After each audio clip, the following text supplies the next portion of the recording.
Jeff Miller here from Target Test Prep. In today's video, I am excited to talk about how to score a perfect 805 on the GMAT. Let's get going.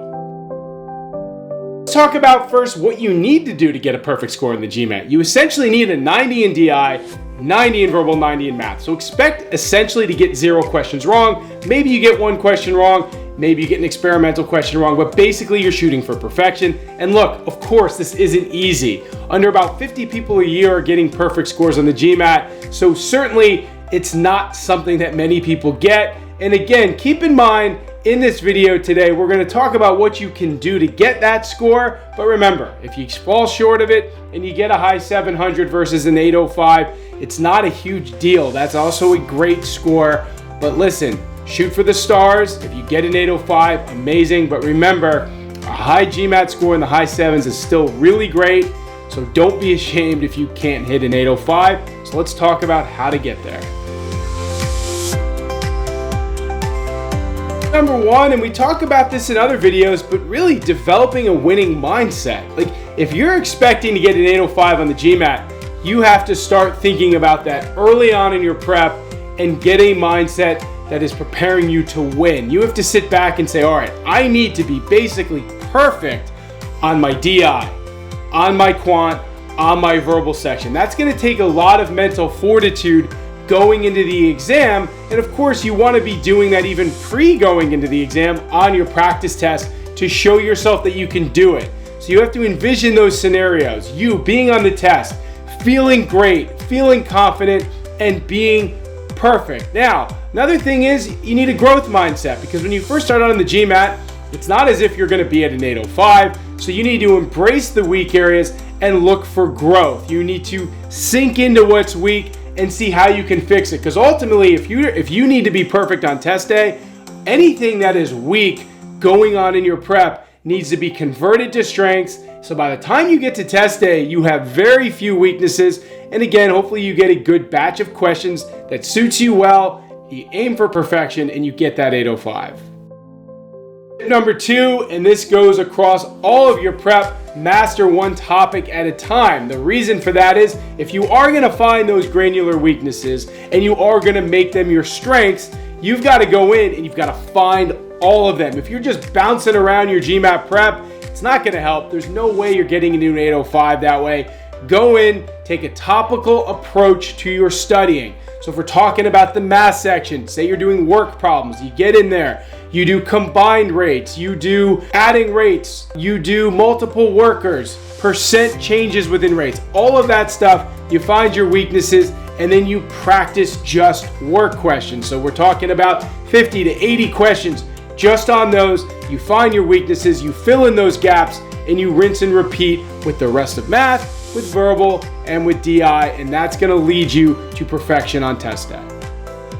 Number 3, under all circumstances, find a way to get a correct answer. So that means when you're in your prep and you're in your practice, if you get something wrong or you don't see the answer there, forget about the timer. Do what you got to do to get the right answer. Remember, there's multiple ways to attack a question, and this is going to be really important for test day, because maybe on the test, you're going to hit a roadblock and you may have to do a little bit of a turn to get around that roadblock. I talk to my students about this all the time. Maybe there's a variable and answer choice question. Maybe you try to go about just using the variables all the way through. You don't get your answer. So do that U-turn, go around the roadblock, plug in real values for those variables, see if you can get the right answer. If you can build that type of mental strength, what will happen is when you get to the test, you're going to feel like you have multiple ways to deal with questions depending on how things look when you survey the area or if you run into issues.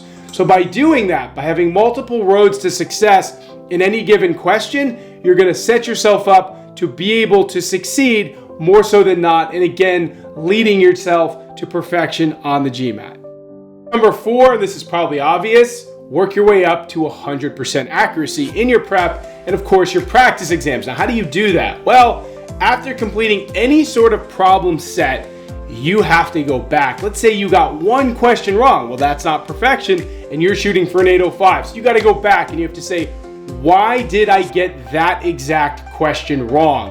What was I missing? Was it a skill gap? If it was, you got to be responsible for that, and you've got to fill that gap, right? Did you get a question on the quadratic formula, for example, and you say to yourself, wait, I didn't know the quadratic formula was tested on the GMAT. Well, it is, and you got to learn that formula. That's one example, but the list can go on and on forever. Or maybe it's a careless error.